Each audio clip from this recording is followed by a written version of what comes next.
ഞാൻ റീസെന്റ് നടന്ന high court assistant അതാണ് എൻ്റെ ആദ്യത്തെ ഒരു ഇന്റർവ്യൂ ആയിട്ട് വരുന്നത്. ആ ഇന്റർവ്യൂവിന് ഞാൻ കുറേ ഇരുന്ന് പഠിച്ചു പോയി. പക്ഷേ എൻ്റെ ഏറ്റവും വേഴ്സ്റ്റ് ആയിട്ടുള്ള ഒരു പെർഫോമൻസ് ആയിരുന്നു. ഞാൻ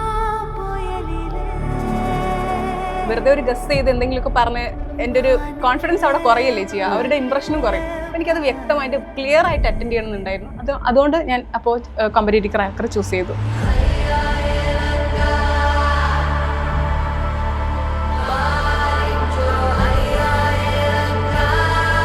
ഫസ്റ്റ് റാങ്ക് ആണ് അല്ലേ, അതും 25-ാം വയസ്സിൽ PSCക്ക് പഠിച്ചു തുടങ്ങി ഒരു 3 കൊല്ലത്തിനുള്ളിലുള്ള ഒരു ഫസ്റ്റ് റാങ്ക്. അപ്പോൾ ഇത് അറിഞ്ഞപ്പോൾ ഉള്ളൊരു ഫീൽ എന്തായിരുന്നു? ഫസ്റ്റ് റാങ്ക് ഞാൻ ഒരിക്കലും വിചാരിച്ചില്ല. സെർച്ച് ചെയ്യുമ്പോൾ ഫസ്റ്റ് തന്നെ എൻ്റെ പേര് കണ്ടപ്പോൾ ഞാനൊരു ക്രീപ്പി നോയ്സ് ഉണ്ടാക്കി ട്രെയിനിൽ വെച്ച്. അതെ അതെ. Hi all, welcome to competitive cracker success സ്റ്റോറീസിന്റെ പുതിയൊരു വീഡിയോയിലേക്ക് എല്ലാവർക്കും സ്വാഗതം. ഇന്ന് നമ്മൾ പരിചയപ്പെടാൻ പോകുന്നത് വളരെ വളരെ സ്പെഷ്യൽ ആയിട്ടുള്ള ഒരു സക്സസ്ഫുൾ പേഴ്സണെയാണ്, അനാമിക NS. ഇപ്പോൾ കഴിഞ്ഞ നമ്മളുടെ കേരള ബാങ്ക് അസിസ്റ്റന്റ് മാനേജർ തസ്തികയിലേക്ക് നടന്ന പരീക്ഷയിൽ ഫസ്റ്റ് റാങ്ക് ഹോൾഡർ ആണ് അനാമിക, അതും 25 വയസ്സിൽ. നമുക്ക് കൂടുതൽ വിശേഷങ്ങൾ അനാമികയിൽ നിന്ന് തന്നെ അറിയാം. വാ.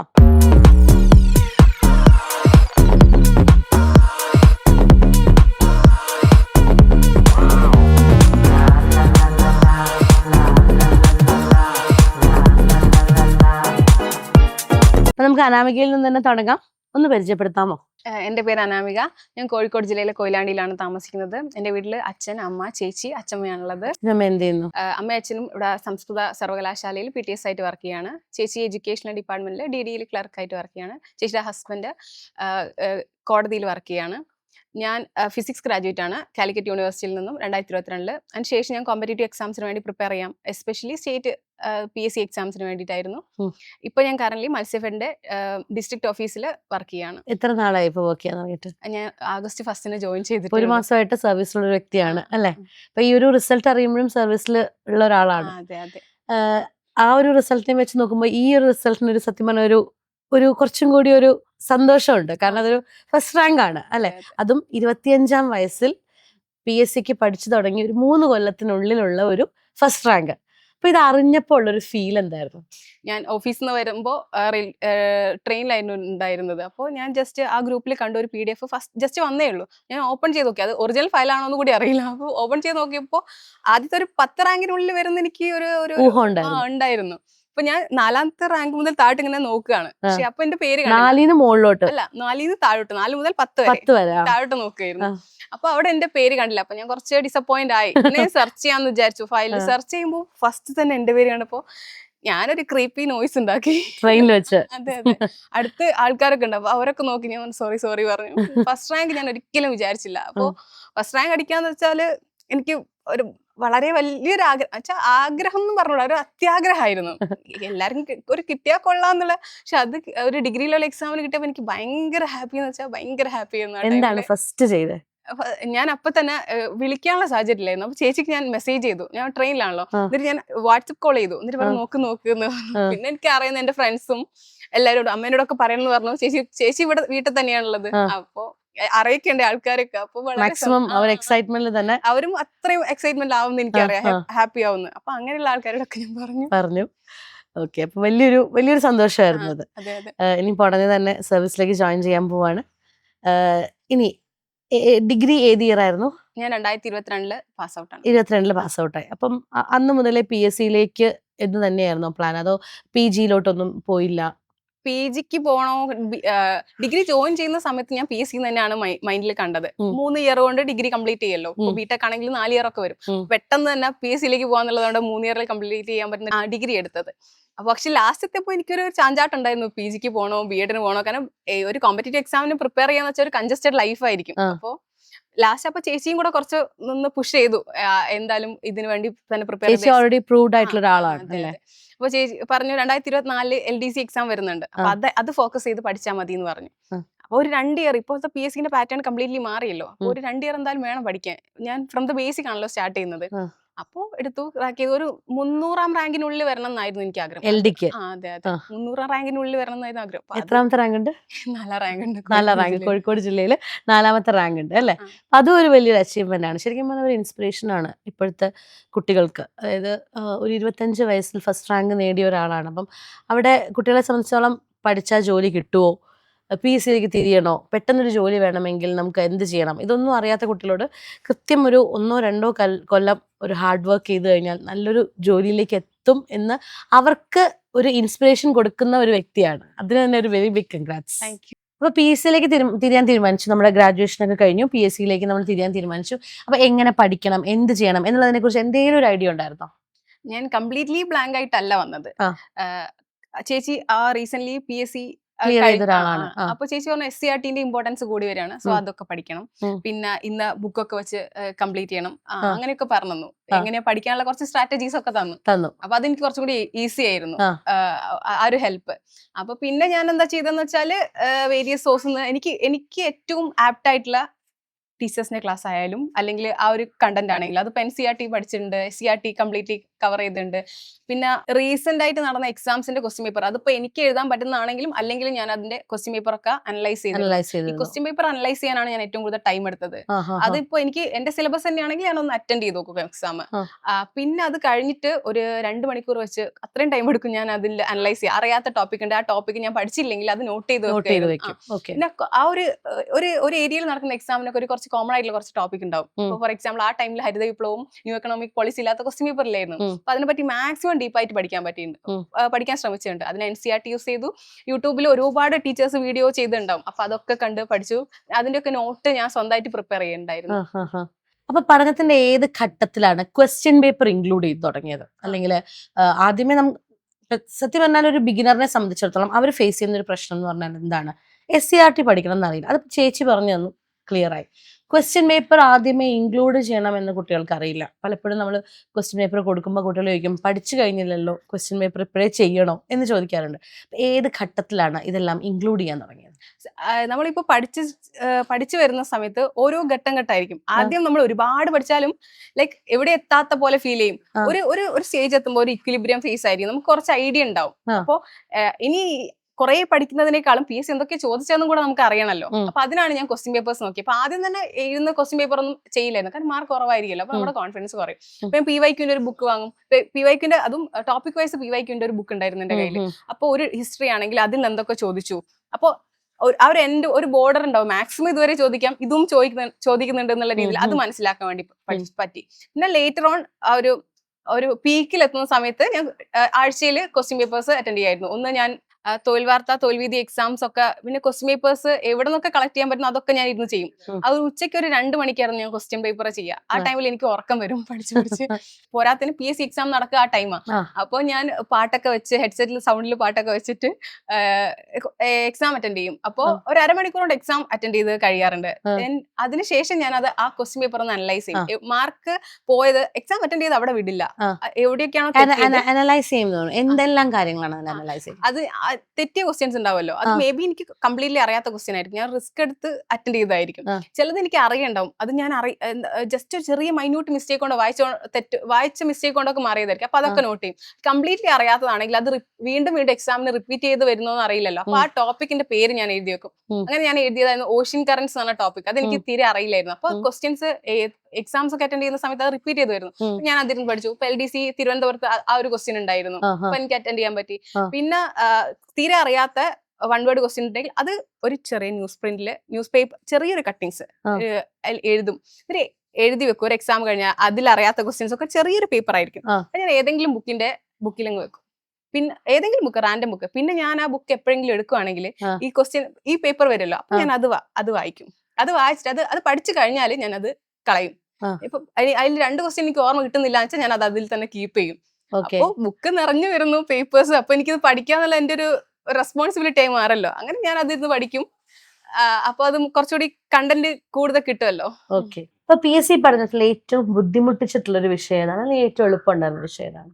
ഞാൻ ഒരു സയൻസ് ബാക്ക്ഗ്രൗണ്ടിൽ നിന്ന് വരുന്നതുകൊണ്ട് എനിക്ക് science subject physics, chemistry, biology അതൊന്നും കുഴപ്പമില്ലായിരുന്നു. പിന്നെ മാത്സിലും അത്യാവശ്യം കോൺഫിഡൻസ് ഉണ്ടായിരുന്നു. ഇതിലൊക്കെ അറിയാത്ത ഭാഗങ്ങളുണ്ട്, അത് അത്ര പ്രശ്നമില്ല, ഞാൻ പഠിച്ചെടുക്കുമായിരുന്നു. എനിക്ക് എക്കണോമിക്സ്, പൊളിറ്റി, പിന്നെ ഹിസ്റ്ററി, ജിയോഗ്രഫി അത് കുറച്ച് ബുദ്ധിമുട്ടായിരുന്നു. പക്ഷെ പഠിച്ചു തുടങ്ങിയപ്പോൾ എക്കണോമിക്സും പൊളിറ്റിയും ഒക്കെ ഫേവറേറ്റ് സബ്ജക്റ്റ് ആയി മാറി. പിന്നെ ഹിസ്റ്ററിയും ജിയോഗ്രഫിയും പഠിക്കാനായിരുന്നു. അതിൽ ജിയോഗ്രഫിയും എനിക്ക് പഠിക്കാൻ ഇഷ്ടമായിരുന്നു. ഹിസ്റ്ററി പഠിക്കാനായിരുന്നു കുറച്ച് ബുദ്ധിമുട്ട്. ഓക്കെ.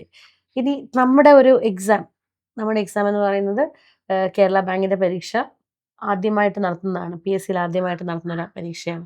അപ്പോൾ എല്ലാവർക്കും ഒരു ഇമേജ് ഉണ്ടായിരുന്നു, ഇതിൻ്റെ ഇൻ്റർവ്യൂ എല്ലാം കഴിയുമ്പം BCom ബാക്ക്ഗ്രൗണ്ടിൽ നിന്നുള്ള കുട്ടികളായിരിക്കും കൂടുതൽ ഉണ്ടാവുക. പക്ഷെ അതിൻ്റെ ഷോർട്ട് ലിസ്റ്റ് മുതലേ നമ്മൾ കണ്ടിട്ടുള്ളൊരു പ്രതിഭാസമാണ് ബിടെക്കുകാരാണെങ്കിലും സയൻസ് ഗ്രാജുവേറ്റ്സ് അല്ലാതെയുള്ളവരാണെങ്കിലും ഒക്കെ ഇവിടെ കൂടുതലായിട്ട് ഉണ്ടായിരുന്നു. അപ്പോൾ ഇങ്ങനെയുള്ള കാര്യങ്ങളെക്കുറിച്ച് എന്തെങ്കിലും ഒരു ഐഡിയ ഉണ്ടായിരുന്നു? ഇത് കേരള ബാങ്ക് ആദ്യമായിട്ട് നടത്തുന്ന പരീക്ഷയാണ്, ഇവിടെ നമ്മൾ ഇൻ്റർവ്യൂ അല്ലെങ്കിൽ മെയിൻസ് എക്സാമിന് വേണ്ടി വന്നില്ല എങ്കിൽ പോലും ഇതിൻ്റെ ഏതെങ്കിലും ഒരു ഘട്ടത്തിൽ നമ്മുടേതല്ലാത്ത ഒരുപാട് വിഷയങ്ങൾ നമ്മൾ പഠിക്കേണ്ടി വരും. ഇങ്ങനെയുള്ള ഐഡിയയോട് കൂടിയാണോ ഇത് പഠിച്ചു തുടങ്ങിയത്? അത് കേരള ബാങ്ക് അസിസ്റ്റന്റ് മാനേജർ എക്സാമിന് വിളിക്കുമ്പോൾ ആദ്യമായിട്ട് ബാങ്ക് മെർജ് ചെയ്തതിനു ശേഷം ആദ്യമായിട്ട് വിളിക്കുന്ന ആ പോസ്റ്റിലേക്ക് വിളിക്കുന്നതെന്ന് അറിയായിരുന്നു.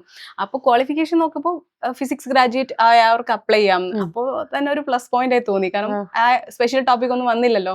അപ്പോൾ അത് ഒരു എഡ്ജ് ആയിട്ട് തോന്നി, കാരണം സാധാരണ ഒരു ഡിഗ്രി ലെവൽ മെയിൻ എക്സാമിന്റെ സിലബസ് തന്നെയായിരുന്നു. അപ്പോൾ അത് കുറച്ചും കൂടി ഈസി ആയിട്ടാണ് തോന്നിയത്. എക്സ്ട്രാ ടോപ്പിക് സ്പെഷ്യൽ ടോപ്പിക് ഒന്നും പഠിക്കേണ്ടി വന്നില്ല എന്ന്. പിന്നെ ഡിഗ്രി ലെവൽ എക്സാം ആയതുകൊണ്ട് ഇന്റർവ്യൂ ഉണ്ടാവുന്നു ഒരു ഐഡിയ ഉണ്ടായിരുന്നു. ഓക്കെ. അപ്പം ഇതിൽ തന്നെ ഡിഗ്രി ലെവൽ പ്രിലിംസും മെയിൻസും ഉണ്ടായിരുന്നു. എന്തെല്ലാം പഠന സ്ട്രാറ്റജി വ്യത്യാസം വരുത്തി പ്രിലിംസിലും മെയിൻസിലും? അത് ജനറൽ PSC എക്സാമിന്റെ തന്നെ ചില പ്രിലിംസിന്റെ കേസിലാണ് സയൻസ് ആൻഡ് ടെക്നോളജി ആയിരിക്കും, അത് മെയിൻസിന്റെ കേസിൽ ഫിസിക്സ് കെമിസ്ട്രി അങ്ങനെ സെപ്പറേറ്റ് ആയിട്ട് വരും.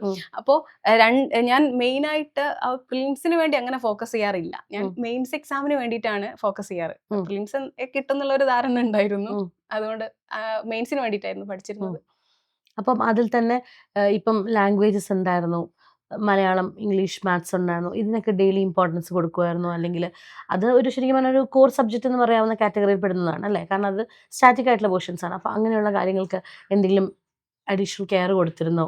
അപ്പോൾ രാവിലെ തന്നെ ഞാൻ ഫസ്റ്റ് കറണ്ട് അഫയേഴ്സ് ആണ് പഠിക്കാതിരിക്കുക. കറണ്ട് അഫയേഴ്സ് പഠിക്കും, അത് കഴിഞ്ഞിട്ട് കുറച്ച് മാത്സ് പഠിക്കും, കുറച്ച് ഇംഗ്ലീഷ് പഠിക്കും, ഡെയിലി എല്ലാം ഇൻക്ലൂഡ് ചെയ്യും. പക്ഷെ എന്ന് വെച്ചാൽ എനിക്ക് ഇന്ന് മാത്സ് പഠിക്കാനാ തോന്നിയെന്ന് വെച്ചാൽ ഞാൻ ഒരു ടോപ്പിക് കംപ്ലീറ്റ് ചെയ്യണമെന്നായിരിക്കും. അപ്പൊ അതെന്നെ ഇരുന്ന് അറ്റൻഡ് ചെയ്യും. അപ്പോൾ മലയാളം ഒക്കെ വെച്ചാൽ എനിക്ക് വൊക്കാബുലറി പാർട്ട്, ഗ്രാമർ പാർട്ട് എനിക്ക് വലിയ ഐഡിയ ഇല്ലായിരുന്നു. പക്ഷെ ഈ അടുത്തുള്ള എക്സാമിന് ഗ്രാമർ പാർട്ടിനേക്കാളും വൊക്കാബുലറി പാർട്ട് ആണ് ചോദിച്ചത്. അപ്പോൾ മലയാളമൊക്കെ CRT മലയാളം കംപ്ലീറ്റ് ചെയ്യാൻ നോക്കിയിരുന്നു.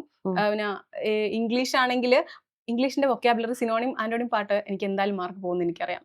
അപ്പൊ ഞാൻ കുറെ ടൈം എടുത്താലും ആ ഒരു 2 മാർക്കിന് വേണ്ടി എന്നുള്ള രീതിയിലായതുകൊണ്ട് ഞാൻ അത് പഠിക്കാറില്ല. എല്ലാവർക്കും അറിയുന്ന കോമൺ ആയിട്ട് യൂസ് ചെയ്യുന്നത് വന്നാൽ അറ്റൻഡ് ചെയ്യുന്നുള്ള രീതിയിലല്ലാണ്ട് അത് കുറെ പഠിക്കാനുണ്ടാവുമല്ലോ. ഞാൻ ആണെങ്കിൽ ഗസ് ചെയ്ത് എക്സാം എഴുതുകയാണെങ്കിൽ അത് തെറ്റി പോകാറുണ്ട്. അപ്പൊ പക്ഷെ ചില ടോപ്പിക് ഉണ്ടാവും കുറച്ച് പഠിച്ചാൽ എന്തായാലും, ഇപ്പൊ റിപ്പോർട്ടർ സ്പീച്ചോ പാസീവ് വോയിസും ഇല്ലാത്ത എക്സാം ഇല്ല, അതാണെങ്കിൽ നമുക്ക് പഠിച്ചെടുക്കാൻ പറ്റുന്നതാണ്. അപ്പൊ അതൊക്കെ എന്തായാലും വൃത്തിക്ക് പഠിച്ചിട്ടുണ്ട്.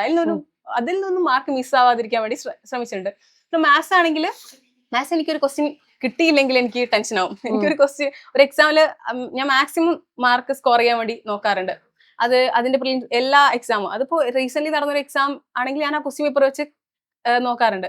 എനിക്ക് അറിയാത്താണെങ്കിൽ എന്റെ ഫ്രണ്ട്സൊക്കെ SSC ഒക്കെ പ്രിപ്പയർ ചെയ്യുന്ന ആൾക്കാരുണ്ട്, ഞാൻ അന്നപ്പോൾ അയച്ച് അപ്പൊ അവർ ആൻസർ പറഞ്ഞുതരും. അപ്പൊ അറിയാത്ത ഏരിയ ആയതുകൊണ്ട് എനിക്ക് പിന്നെ ആ ഒരു ക്വസ്റ്റ്യനോട് ഒരു ഇതായിരിക്കും. അപ്പൊ ആ കൈൻഡ് ഓഫ് ക്വസ്റ്റ്യൻസ് കുറെ എടുത്ത് പ്രാക്ടീസ് ചെയ്യും. അത് SSC PYQ ബുക്കൊക്കെ വാങ്ങിയിട്ടുണ്ടായിരുന്നു, അതും ചെയ്ത് നോക്കാറുണ്ടായിരുന്നു. ശരി. അപ്പൊ ഇതിനകത്ത് നമ്മുടെ എക്സാമിന്റെ ഈ ഒരു ഘട്ടത്തിൽ എപ്പോഴാണ് ഒരു സപ്പോർട്ട് ഇന്റർവ്യൂവിന് വേണം എന്ന് തോന്നാൻ എന്തെങ്കിലും കാരണം ഉണ്ടായിരുന്നോ? അതോ ഇതിന് ഇന്റർവ്യൂ വളരെ പ്രധാനപ്പെട്ട ഒരു ഇന്റർവ്യൂ ആണ്, പ്രത്യേകിച്ച് സയൻസ് ബാക്ക്ഗ്രൗണ്ടിലുള്ള കുട്ടികൾ ഒരുപാടുണ്ടായിരുന്നു.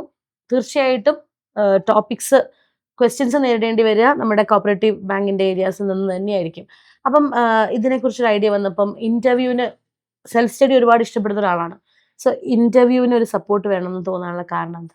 അതിന് മെയിൻ ആയിട്ടുള്ള റീസൺ എന്ന് വെച്ചാൽ ഞാൻ റീസെന്റ് നടന്ന ഹൈക്കോർട്ട് അസിസ്റ്റന്റ്, അതാണ് എൻ്റെ ആദ്യത്തെ ഒരു ഇന്റർവ്യൂ ആയിട്ട് വരുന്നത്. ആ ഇന്റർവ്യൂവിന് ഞാൻ കുറേ ഇരുന്ന് പഠിച്ചു പോയി, പക്ഷെ എൻ്റെ ഏറ്റവും വേഴ്സ്റ്റ് ആയിട്ടുള്ള ഒരു പെർഫോമൻസ് ആയിരുന്നു ഞാൻ അവിടെ നോക്കിയത്. ഞാൻ തലേ ദിവസം വരെ ഇരുന്ന് കണ്ടന്റ് പഠിക്കാൻ വേണ്ടി ശ്രമിച്ചു.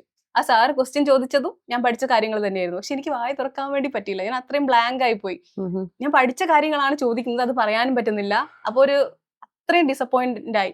പക്ഷെ ഇതെന്ന് വെച്ചാൽ എനിക്ക് അത്യാവശ്യം മാർക്ക് ഞാൻ സ്കോർ ചെയ്തിട്ടുണ്ടായിരുന്നു. അപ്പൊ എനിക്ക് ഇന്റർവ്യൂ ഒരു കാരണവശാലും കോംപ്രമൈസ് ഇല്ലായിരുന്നു. അപ്പൊ മാക്സിമം എന്തായാലും എന്റെ ബെസ്റ്റ് പെർഫോമൻസ് കാഴ്ചവെക്കണമെന്നുണ്ടായിരുന്നു. അതിൽ മാക്സിമം മാർക്ക് സ്കോർ ചെയ്യാനും പറ്റിയിട്ടുണ്ട്. പിന്നെ മാഡം പറഞ്ഞ പോലെ കോപ്പറേറ്റീവ് ഏരിയ, അത് വെച്ചാല് ഒരു ഐഡിയ ഇല്ലാത്തൊരു ഏരിയ ആയിരുന്നു. അപ്പൊ അതിനെപ്പറ്റി എന്തെങ്കിലും ക്വസ്റ്റ്യൻ ചോദിച്ചാൽ എനിക്ക് പറയാൻ പറ്റണല്ലോ. അതിപ്പോ ഒരു ടീച്ചർ പറഞ്ഞുതരിക അല്ലെങ്കിൽ ഒരു മെന്റർ സപ്പോർട്ട് കിട്ടുക എന്നുള്ളത് വളരെ ഇമ്പോർട്ടന്റ് ആയിട്ടുള്ള കാര്യമാണ്. ഞാൻ വെറുതെ ഒരു ഗസ് ചെയ്ത് എന്തെങ്കിലുമൊക്കെ പറഞ്ഞ് എന്റെ ഒരു കോൺഫിഡൻസ് അവിടെ കുറയല്ലേ ചെയ്യുക, അവരുടെ ഇംപ്രഷനും കുറയും. അപ്പൊ എനിക്കത് വ്യക്തമായിട്ട് ക്ലിയർ ആയിട്ട് അറ്റൻഡ് ചെയ്യണമെന്നുണ്ടായിരുന്നു. അതുകൊണ്ട് ഞാൻ അപ്പോൾ കോമ്പറ്റേറ്റീവ് ക്രാക്കർ ചൂസ് ചെയ്തു. എങ്ങനെയുണ്ടായിരുന്നു കോമ്പറ്റേറ്റീവ് ക്രാക്കറിലൂടെയുള്ള ഒരു യാത്ര? എങ്ങനെയുണ്ടായിരുന്നു? അപ്പോൾ ഒരു എക്സാമിന് പ്രിപ്പയർ ചെയ്യാൻ വേണ്ടിയിട്ടുള്ള ഒരു ഐഡിയ ഉണ്ടായിരുന്നു. എക്സാം ക്രാക്ക് ചെയ്തു. പക്ഷെ ഇന്റർവ്യൂവിനെ പറ്റി എനിക്ക് യാതൊരുവിധ ഐഡിയ ഇല്ല എന്ന് ഞാൻ പറഞ്ഞല്ലോ. പിന്നെ ഹൈക്കോർട്ട് അസിസ്റ്റന്റ് ട്രോമയുണ്ട്. അതെ ആ ട്രോമ. അപ്പൊ എനിക്ക് എനിക്ക് എന്തായാലും ഏറ്റവും ബെസ്റ്റ് ആയിട്ടുള്ള രീതിയിൽ നോക്കണം. അപ്പൊ ഈവൻ ആ ഒരു ബയോഡാറ്റ ഫില്ല് ചെയ്യുന്ന കാര്യമാണെങ്കിൽ കൂടെ എനിക്ക് വലിയ ഐഡിയ ഇല്ല. അപ്പൊ മാമിന്റെ ക്ലാസ് ഞാൻ എല്ലാം ഇരുന്ന് കാണുമായിരുന്നു. അപ്പൊ മാം അതിൽ വൃത്തിയായിട്ട് പറയുന്നുണ്ട്, ലൈക്ക് ഞാൻ എന്റെ ഒരു ഫ്രണ്ടിനോട് ഇന്റർവ്യൂ അറ്റൻഡ് ചെയ്ത ആളോട് ചോദിക്കുകയാണെങ്കിൽ ഞങ്ങൾ രണ്ടാളും ഒരേ ലെവൽ ആൾക്കാരല്ലേ, പക്ഷെ അതൊരു ഇന്റർവ്യൂവറിന്റെ വ്യൂല് എനിക്ക് മനസ്സിലാണ്. അപ്പൊ മിസ് പറഞ്ഞു, ഇപ്പൊ റൂമിലേക്ക് കയറി വരികയാണെങ്കിൽ നീറ്റായി ഡ്രസ് ചെയ്തുണ്ടോ എന്നൊക്കെ നോക്കുന്നു. അപ്പോ ഒരു ഇന്റർവ്യൂവിന്റെ ആ ഒരു പോയിന്റ് ഓഫ് വ്യൂല് കാര്യങ്ങൾ മനസ്സിലാക്കുമ്പോൾ കുറച്ചുകൂടി എളുപ്പമായിട്ട് തോന്നി അത്. അപ്പോൾ ആ ഒരു എല്ലാം മാം പറഞ്ഞ എല്ലാം ഞാൻ ശ്രദ്ധിച്ചിട്ടുണ്ടായിരുന്നു, അതൊക്കെ നോട്ട് ചെയ്തു. സെൽഫ് ഇൻട്രൊഡക്ഷൻ പറയുന്ന സമയത്താണെങ്കിൽ കൂടെ എന്റെ ഏറ്റവും വലിയ മിസ്റ്റേക്ക് ഞാൻ ഭയങ്കര സ്പീഡായിരുന്നു. മാം പറഞ്ഞു ഇത്ര സെക്കൻഡിനുള്ളിൽ പറയണം, ഇന്ന കണ്ടന്റ് ഒക്കെയാണ് പറയേണ്ടത്. ഞാൻ ഇവിടുന്ന് മിററിന്റെ മുന്നിൽ പ്രാക്ടീസ് ചെയ്തു. സ്പീഡായിട്ട് പറയുന്നത് ഞാൻ കുറച്ച് സ്ലോ ആയിട്ട് പറയാൻ വേണ്ടിട്ട് ശ്രമിച്ചു. പിന്നെ കണ്ടന്റിന്റെ കേസിലാണെങ്കിൽ കൂടെ ഒരു കോപ്പറേറ്റീവ് എന്നുള്ള ഐഡിയ ഇല്ലാത്തത്, പക്ഷെ ഞാൻ ബേസിക് ആയിട്ട് മുതൽ നിങ്ങളെ ക്ലാസ് കേട്ടപ്പോൾ എനിക്ക് കുറച്ചും കൂടെ ഐഡിയ ഉണ്ടാക്കാൻ സാധിച്ചു. അത് ചോദ്യമായിട്ട് വന്നിരുന്നു, ഞാൻ അത് വൃത്തിക്ക് പറയുകയും ചെയ്തു. എക്കണോമിക്സും ഒക്കെ അല്ലെ, ബാങ്കിന്റെ സബ്ജക്ട്സ് ഒന്നും ബ്ലാങ്ക് ആയിരുന്നു. ബാങ്കിന്റെ ആ ഒരു അഡ്മിനിസ്ട്രേറ്റീവ് ലെവലോ, നമ്മൾ ബാങ്കിങ് പറഞ്ഞ് ചാനൽ PSC പഠിക്കാറുണ്ട്, എക്കണോമിക്സും പഠിക്കാറുണ്ട്. പക്ഷെ കുറച്ചും കൂടെ ഒരു ആസ് ആൻ അസിസ്റ്റന്റ് മാനേജറിന്റെ ഫംഗ്ഷൻസ് ഒക്കെ ചോദിക്കുകയാണെങ്കിൽ കുറച്ചും കൂടെ വൃത്തിയായിട്ട് പറഞ്ഞതുകൊണ്ട് എനിക്ക് നല്ല രീതിയിൽ അവിടെയും പെർഫോം ചെയ്യാൻ പറ്റി. ഇപ്പൊ എക്കണോമിക്സ് ആണെങ്കിൽ അത് എന്റെ ഇന്റർവ്യൂവിന് 2 ദിവസം മുമ്പായിട്ടാണ് ഒരു എക്കണോമിക് പോളിസി വന്നത് സെൻട്രൽ ഗവൺമെന്റിന്റെ. അപ്പൊ അതിനെപ്പറ്റി ചോദിച്ചാലും ഒരു ഐഡിയ എനിക്ക് അത് നമ്മൾ വായിച്ച് മനസ്സിലാക്കാൻ കുറച്ച് ബുദ്ധിമുട്ടല്ലോ, എക്കണോമിക്സ് ബാക്ക്ഗ്രൗണ്ടിൽ അല്ലാത്തതുകൊണ്ട്. അപ്പൊ അതിൽ സുഗേഷ് സാർ ഉണ്ടായിരുന്നു. സാർ അത് കൃത്യമായിട്ട് ഓഡിയോ ഇട്ട് തന്നു, ഇന്ന പേജ് ഒക്കെ റെഫർ ചെയ്ത് അത് കൂടുതലായിട്ട് മനസ്സിലാക്കാൻ പറ്റുമെന്ന് ഒക്കെ പറഞ്ഞു. അപ്പൊ അതൊക്കെ എനിക്ക് വളരെ ആ ഒരു വേ കുറച്ചും കൂടി ഈസി ആക്കി തന്നു. ഇന്റർവ്യൂ കഴിഞ്ഞപ്പോൾ വളരെ ഹാപ്പി. വളരെ ഹാപ്പി. ഇന്റർവ്യൂ ലൈക്ക് ഞാൻ ഹൈക്കോർട്ട് അസിസ്റ്റന്റിന്റെ ഇന്റർവ്യൂവിന് പുറത്ത് നിൽക്കുമ്പോൾ കുറച്ച് ലൈക്ക് ഇതെനിക്ക് കിട്ടൂല കൈൻഡ് ഓഫ് വെച്ചിട്ടായിരുന്നു പോയത്. പിന്നെ കുറച്ചൊരു ടെൻഷൻ ഉണ്ടാവുമല്ലോ പുറത്തു നിന്നൊക്കെ. ഉള്ളിലെത്തിയപ്പോ കംപ്ലീറ്റ്ലി ഡൗൺ ആയി. പിന്നെ പുറത്ത് ഞാൻ എങ്ങനെയോ വന്നു എല്ലാം പോയിന്ന്. പക്ഷെ ഇത് ഞാൻ പുറത്ത് തന്നെ കോൺഫിഡന്റ് ആയിരുന്നു. എനിക്ക് എന്റെ അടുത്തിരുന്ന കുട്ടി ടെൻഷൻ ആവുന്നതുകൊണ്ട് ഞാൻ കൂളായിരുന്നു പ്രശ്നമൊന്നും ഇല്ല എന്ന് പറഞ്ഞു. ഞാൻ പുറത്തുനിന്ന് കൂളായിട്ട് തന്നെയായിരുന്നു. ഉള്ളിലെത്തിയപ്പോ അവരുടെ ബോർഡ് മെമ്പേഴ്സും നല്ല രീതിയിൽ തന്നെയായിരുന്നു. 3 ആൾ ആയിരുന്നു. ഒരാൾ കേരള ബാങ്കിന്റെ, ഒരാൾ PSCന്റെ ഒക്കെ ആയിരുന്നു. അങ്ങനെ 3 ആളുള്ള ഒരു ബോർഡായിരുന്നു. അപ്പൊ നല്ല രീതിയിൽ തന്നെ അറിയാത്ത കാര്യം ഉണ്ടായിരുന്നു. അറിയാത്ത കാര്യം എനിക്ക് വൃത്തിയായിട്ട് അറിയില്ല സാർ, ഞാൻ പിന്നെ റെഫർ ചെയ്ത് മനസ്സിലായിക്കോളാന്ന് പറയാനുള്ള ഒരു കോൺഫിഡൻസ് ഉണ്ടല്ലോ, എനിക്ക് നല്ല രീതിയിൽ പ്ലസന്റ് ആയിട്ട് തന്നെ അറ്റൻഡ് ചെയ്യാൻ പറ്റി. എത്ര നേരം ഉണ്ടായിരുന്നു ഇന്റർവ്യൂ? ഒരു 8 മിനിറ്റോളം ഉണ്ടായിരുന്നു. കുറച്ച് ക്വസ്റ്റ്യൻസ്, ഒരു 3 ക്വസ്റ്റ്യൻസ് എനിക്ക് പറയാൻ പറ്റിയില്ല. ബാക്കി ആദ്യത്തെ സ്റ്റാർട്ടിംഗ് ക്വസ്റ്റ്യൻ തന്നെ ഞങ്ങളുടെ നാടിനെ പറ്റിയൊക്കെ ചോദിച്ചിട്ടായിരുന്നു. അപ്പൊ ആ ഒരു സ്റ്റാർട്ടിങ് തന്നെ ഒരു ഫ്രീ ആയിട്ടുള്ള ടോക്ക് പോലെ തോന്നി. എനിക്ക് അറിയുന്ന കാര്യങ്ങളൊക്കെ പറഞ്ഞു. അറിയാത്ത കാര്യങ്ങൾ ഉണ്ടായി കൂടെ എനിക്കതൊരു വിഷമമായിട്ട് തോന്നിയില്ല. ഞാൻ പറഞ്ഞു എനിക്ക് അറിയില്ല എന്ന്. പക്ഷെ ആ ഒരു കോൺഫിഡൻസ് എനിക്ക് മുന്നത്തെ ഇന്റർവ്യൂ അറ്റൻഡ് ചെയ്യുന്ന സമയത്ത് ഇല്ലായിരുന്നു. പക്ഷെ അതുകൊണ്ട് തന്നെ പുറത്ത് വന്ന് ഞാൻ അമ്മേനോട് ചേച്ചീനോടും ഒക്കെ പറഞ്ഞു, ഞാൻ നല്ല രീതിയിൽ തന്നെ അറ്റൻഡ് ചെയ്തിട്ടുണ്ട്. അപ്പൊ ഒരു ഫ്രീ ആയിട്ട് ഫീൽ ചെയ്യുമല്ലോ, സമാധാനം. ആ ഒരു ട്രോമ മാറി കിട്ടുകയും ചെയ്തു. ട്രോമയായിരുന്നു, അത് മാറി കിട്ടി. അപ്പൊ ഒരു സക്സസ്ഫുൾ കാൻഡിഡേറ്റ് എന്ന നിലയിൽ ഞാൻ വീണ്ടും പറയുന്നത്, ഒരിക്കൽ പറഞ്ഞതാണെങ്കിൽ പോലും ഒരു 25 ഇയേഴ്സിൽ ഫസ്റ്റ് റാങ്കോടുകൂടി സർവീസിൽ കയറുന്ന ഒരു കാൻഡിഡേറ്റ് ആണ്. സോ ഡെഫിനറ്റ്ലി അത് നിങ്ങളുടെ കയ്യിൽ നിന്ന് തന്നെ കേൾക്കാൻ ആഗ്രഹിക്കുന്നവരുണ്ടാവും. 5 tips for success in PSC sector എന്ന് ചോദിച്ചാൽ എന്ത് പറയും? ഞാനതിൽ യൂസ് ചെയ്തതെന്ന് വെച്ചാൽ ആത്മാർത്ഥതയോട് കൂടെ പഠിക്കുക എന്നുള്ളതാണ്. അതായത് എന്റെ ബാക്കിൽ നിന്ന് ഒരാൾ പുഷ് ചെയ്യേണ്ടി വന്നില്ല. കാരണം ഇത് എന്റെ ആവശ്യമാണല്ലോ, അപ്പൊ ഞാൻ പഠിക്കണം. എനിക്ക് ആരെയും ബോധിപ്പിക്കാനും ഇല്ലായിരുന്നു. എനിക്ക് ഒരു പ്ലാൻ ഉണ്ടായിരുന്നു. സോ അവിടെ എത്തണ്ടേ, അപ്പൊ ഞാൻ എന്ത് വില കൊടുത്തും പഠിക്കുകയാണ് ചെയ്തിരുന്നത്. പിന്നെ രണ്ടാമത്തെ കാര്യം എന്ന് വെച്ചാൽ നമുക്ക് ഒരുപാട് സ്ട്രെസ് ഉണ്ടാവും ഈ ടൈമിൽ. ആ സ്ട്രെസ്സിനെ എങ്ങനെ മാനേജ് ചെയ്യുന്നു എന്നുള്ള അതായത് സ്ട്രെസ്സിനെ നമ്മളെ കൺസ്യൂം ചെയ്യാൻ വേണ്ടി സമ്മതിക്കരുത്. അപ്പോൾ എനിക്ക് ഭയങ്കര സ്ട്രെസ് വരുന്ന സമയത്ത് ഞാൻ എന്റെ ഫ്രണ്ട്സിനെ വിളിച്ച് സംസാരിക്കും. അമ്മ, അച്ഛൻ, ചേച്ചി ഇവരൊക്കെ ഭയങ്കര ഹെൽപ്ഫുൾ ആയിരുന്നു. അപ്പൊ ഞാൻ എന്താണെന്ന് ആഗ്രഹിച്ചാലും അതിനെക്കാട്ടും ഒരുപാട് മേലെ ആവണമെന്ന് എന്നെ പറഞ്ഞിരുന്ന ആളാണ് എന്റെ ഫാമിലി എന്ന് പറയുന്നത്. പിന്നെ പറയാനുള്ളത് എന്ന് വെച്ചാൽ കോൺഫിഡന്റ് ആയിരിക്കുക. ഒരു പോയിന്റ് ഓഫ് ടൈമിൽ നമുക്ക് സെൽഫ് ഡൗട്ട് വരും. അത് അല്ലെങ്കിൽ തന്നെ ഈ നമ്മൾ പഠിച്ചത് തന്നെയാണോ ശരി, അല്ലെങ്കിൽ എല്ലാവരും ഇതൊക്കെ തന്നെയാണോ പഠിക്കേണ്ട, നമ്മളെ പോകുന്ന പാത്ത് ശരിയാണോ എന്ന്. പക്ഷെ എക്സാമിന്റെ തലേന്ന് വരെ നമുക്ക് തോന്നും ഒന്നും പഠിച്ചില്ലല്ലോ എന്ന്. പക്ഷെ അങ്ങനെയല്ല. അതെ, കൺസിസ്റ്റന്റ് ആയിട്ട് പഠിക്കുക എന്നുള്ളതാണ് ഏറ്റവും ഇമ്പോർട്ടന്റ് ആയിട്ടുള്ളത്. ഞാൻ ഡെയിലി പഠിക്കാൻ വേണ്ടി ശ്രമിച്ചിരുന്നു. കൺസിസ്റ്റൻസി കീപ്പ് ചെയ്യാൻ, അല്ലെങ്കിൽ ഡെയിലി പഠിക്കുക ഇൻ ദ സെൻസ് ചില സമയത്ത് പഠിക്കാൻ പറ്റാത്ത ഒരു ലോ ഫീൽ ചെയ്യുന്ന സമയം ഉണ്ടാവും. പക്ഷെ ഞാനത് കോമ്പൻസേറ്റ് ചെയ്ത് പിന്നീട് പഠിക്കാൻ വേണ്ടി ശ്രമിച്ചിരുന്നു. പിന്നെ പറയുകയാണെങ്കിൽ എക്സാം ഹാളിൽ ശ്രദ്ധിക്കേണ്ട കുറച്ച് കാര്യങ്ങളുണ്ട്. എക്സാം ഹാളിൽ ശ്രദ്ധിക്കാന്ന് വെച്ചാൽ കൂൾ ഓഫ് ടൈമിൽ ആ കൂൾ ഓഫ് ടൈം ഒക്കെ ലൈക്ക് എനിക്ക് എന്ത് സ്ട്രെസ് ഉണ്ടെങ്കിലും ആ കൂൾ ഓഫ് ടൈമിൽ ഞാനത് ക്ലിയർ ചെയ്തിട്ട് ഒരു ക്ലിയർ മൈൻഡോട് കൂടിയാണ് എക്സാമിനെ സമീപിച്ചത്. അത് എനിക്ക് ഭയങ്കര ഹെൽപ്ഫുൾ ആയി തോന്നിയിട്ടുണ്ടായിരുന്നു. ഇപ്പോൾ 2 മണിക്ക് ഞാൻ എക്സാം പ്രാക്ടീസ് ചെയ്തത്. അപ്പോൾ ആ 2 മണിക്ക് എക്സാമിന് എനിക്ക് ഓൾറെഡി ശീലം ഉണ്ടല്ലോ, ഞാൻ ഇങ്ങനെയൊക്കെയാണ് ചെയ്തത്, ഇങ്ങനെയൊക്കെയാണ് ചെയ്തത്. എക്സാം അറ്റൻഡ് ചെയ്യുന്ന സമയത്താണെങ്കിൽ കൂടെ എന്റേതായ കുറച്ച് സ്ട്രാറ്റജീസ് ഞാൻ ക്രിയേറ്റ് ചെയ്തിരുന്നു. അപ്പൊ അത് ഓർത്തെടുക്കുക, അതങ്ങ് പെട്ടെന്ന് മറന്നു പോകും. പക്ഷെ ഞാൻ ആ കൂൾ ഓഫ് ടൈമിൽ അതൊക്കെ ഓർത്തിരുന്നു, ഇങ്ങനെയാണ് ക്വസ്റ്റ്യൻ പേപ്പറിനെ അനലൈസ് ചെയ്യേണ്ടത്, അങ്ങനെയൊക്കെ ഓർത്തിരുന്നു. അത് എനിക്ക് വളരെ ഹെൽപ്ഫുൾ ആയി തോന്നിയിട്ടുണ്ടായിരുന്നു. അതോടൊപ്പം തന്നെ എന്തൊക്കെയായിരുന്നു റിവിഷൻ സ്ട്രാറ്റജീസ് അഡോപ്റ്റ് ചെയ്തിരുന്നത്? റിവിഷൻ സ്ട്രാറ്റജി എന്ന് പറഞ്ഞാൽ ഞാൻ റിവിഷനെ മനസ്സിലാക്കിയെടുത്തെന്ന് വെച്ചാൽ നമുക്കൊരു 20% അറിവാണുള്ളത് എങ്കിൽ 80% കണ്ടന്റ് പുതിയതായിട്ട് പഠിക്കാനും ഈ 20% റിവൈസ് ചെയ്യാനുമാണ് ശ്രമിക്കേണ്ടത് അല്ലെങ്കിൽ ശ്രദ്ധിക്കേണ്ടത്. ഇനി നമുക്കൊരു 50% ഐഡിയ ഉണ്ടെങ്കിൽ ആ 50% പുതിയ കാര്യങ്ങൾ പഠിക്കാനും ആ 50% അത്ര തന്നെ ഇമ്പോർട്ടൻസ് റിവിഷനും കൊടുക്കണം. ഇനി നമുക്കൊരു 80% മാർക്ക് ഉണ്ടെങ്കിൽ നമ്മൾ നോക്കേണ്ടത് 20% എക്സ്ട്രാ പഠിച്ചാൽ മതി, ബാക്കി 80%ഉം റിവൈസ് ചെയ്യേണ്ടതാണ്. റിവിഷൻ എന്ന് വെച്ചാൽ ഞാൻ ഒരു കാര്യം പഠിച്ചത് അത് പിന്നും പോയി പഠിക്കാന്ന് വെച്ചാൽ എനിക്കൊരു ബുദ്ധിമുട്ടുള്ള കാര്യം. അപ്പൊ ഞാൻ ഫസ്റ്റ് ടൈം വായിക്കുന്ന സമയത്ത് തന്നെ ഹൈലൈറ്റ് ചെയ്ത് വെക്കും ഇമ്പോർട്ടന്റ് ആയിട്ടുള്ള പോയിന്റ്. അപ്പോൾ രണ്ടാമത്തെ വട്ടത്തെ റിവിഷൻ എന്ന് വെച്ചാൽ എനിക്കത് കുറച്ചും കൂടി എളുപ്പമായിരിക്കും. പിന്നെ അല്ലെങ്കിൽ ഞാൻ യൂട്യൂബ് വീഡിയോസ് അത് വളരെ ഹെൽപ്ഫുൾ ആയിരുന്നു. നമ്മൾ എന്ത് ടോപ്പിക്കിനെ പറ്റി സെർച്ച് ചെയ്താലും അതിനെപ്പറ്റി ഒരു ക്ലാസ് എന്തായാലും ഓൾറെഡി ഉണ്ടാവും. അല്ലെങ്കിൽ ഇപ്പോൾ ഒരു എക്സാം റീസെന്റ് ആയിട്ട് കഴിഞ്ഞാൽ ഞാൻ പറഞ്ഞല്ലോ അതിൽ ട്രെൻഡിങ് ടോപ്പിക്സ് ഉണ്ടാവും. അപ്പൊ അത് യൂട്യൂബിൽ ഒരു ടീച്ചേഴ്സ് എന്തായാലും ചെയ്തിട്ടുണ്ടാവും. അപ്പൊ അത് നമ്മൾ കാണുമ്പോൾ അവർ നമ്മളെ കുറച്ചുകൂടി ഹെൽപ്പ് ചെയ്യാണ്. നമ്മൾ തേടി പിടിച്ച് കണ്ടന്റ് കണ്ടുപിടിക്കുന്നതിനേക്കാളും എളുപ്പമായിട്ട് നമുക്കത് കിട്ടുമല്ലോ. അപ്പൊ ഞാൻ അതൊക്കെ നോട്ട് ചെയ്തൊക്കെയായിരുന്നു. അപ്പൊ റിവിഷൻ എന്ന് പറയുന്നത് മെയിൻ ആയിട്ട് ഇതൊക്കെ തന്നെ. ഞാൻ ടെലഗ്രാമിൽ ഒരുപാട് ബോട്ട് അറ്റൻഡ് ചെയ്യായിരുന്നു, അതൊരു റിവിഷൻ. അപ്പൊ എനിക്ക് റിവിഷൻ എന്ന് പറഞ്ഞാൽ പ്രത്യേകമായിട്ടൊരു ഇരുന്ന് പഠിക്കേണ്ട ഒരു ബുദ്ധിമുട്ട് വന്നില്ല. പിന്നെ വളരെ ഇമ്പോർട്ടന്റ് ആയിട്ടുള്ള ടോപ്പിക് ആണെങ്കിൽ ഞാൻ ആ നോട്ട്സിലേക്ക് പിന്നെയും പോയിട്ട് അതൊക്കെ ഒന്നുകൂടെ വായിക്കായിരുന്നു. അല്ലാത്ത പക്ഷം ഈ യൂട്യൂബ് വീഡിയോസ് കാണായിരുന്നു, ടെലഗ്രാമിൽ ക്വസ്റ്റ്യൻസ് ചെയ്യുമായിരുന്നു എന്നുള്ളതായിരുന്നു ഉദ്ദേശിച്ചത്. അതെ. അപ്പോൾ ഒരു ക്വസ്റ്റ്യൻ ചെയ്യുമ്പോൾ നമുക്ക് അതിന്റെ ഓപ്ഷൻ ആയിട്ട് പല ഇതായിരിക്കും വരിക. അപ്പൊ അതും നമ്മൾ റീകോൾ ചെയ്യാൻ ശ്രമിക്കുക ആ ടൈമിൽ. ഒരു ക്വസ്റ്റ്യൻ അറിയാത്ത ഓപ്ഷനാണ് വരുന്നതെങ്കിൽ അതിനെപ്പറ്റി കൂടുതൽ പഠിച്ചു പോകും. അത് അടുത്ത പേപ്പറിൽ മേ ബി ക്വസ്റ്റ്യൻ ആയിട്ട് തന്നെ ആ ഒരു ക്വസ്റ്റ്യൻ ആയിട്ട് വരാനും ചാൻസ് ഉണ്ട്. ഓക്കെ. ഇപ്പൊ 2022 പഠിച്ചു തുടങ്ങിയ ഒരാളാണ്, 2025 സക്സസ്ഫുൾ ആയത്. ഒരു 3 ഇയേഴ്സിന്റെ ഒരു ഇൻവെസ്റ്റ്മെന്റ് ആണ് സത്യം പറഞ്ഞാൽ PSC ഈ ഒരു വിജയം എന്ന് പറയുന്നത്. അപ്പൊ അതിൽ എന്തെല്ലാം സാക്രിഫൈസസ് ഉണ്ടായിരുന്നു എന്ന് ചോദിച്ചാൽ, ഇപ്പം കല്യാണം കഴിഞ്ഞിട്ടില്ല, ചെറിയ കുട്ടിയാണ്, അപ്പൊ കേൾക്കുന്നവർക്ക് തോന്നാം ഒരുപാട് സാക്രിഫൈസ് ഉണ്ടാകുമോ, അല്ലെങ്കിൽ ഒരുപാട് സ്ട്രെസ് അനുഭവിക്കേണ്ടി വന്നിട്ടുണ്ടോ, അങ്ങനെയൊക്കെ തോന്നാം. എന്താ പറയാറുള്ളത്? ആ ഒരു ഡിഗ്രി വൈബിന്ന് കോമ്പറ്റേറ്റീവ് എക്സാമിന്റെ വൈബിലേക്ക് വരുമ്പോൾ തന്നെ അതൊരു വലിയൊരു വ്യത്യാസമാണ്. നമ്മൾ കോളേജിൽ നിന്ന് അടിച്ചുപൊളിച്ച് നടക്കുന്നു, പക്ഷെ അതുപോലെയല്ല. ഇവിടെ ഓരോ ടൈമും വാല്യുബിൾ ആയിട്ടുള്ള ടൈമാണ്. അപ്പൊ നമ്മൾ നല്ല രീതിയിൽ ഇൻവെസ്റ്റ് ചെയ്യാൻ ശ്രമിക്കണം.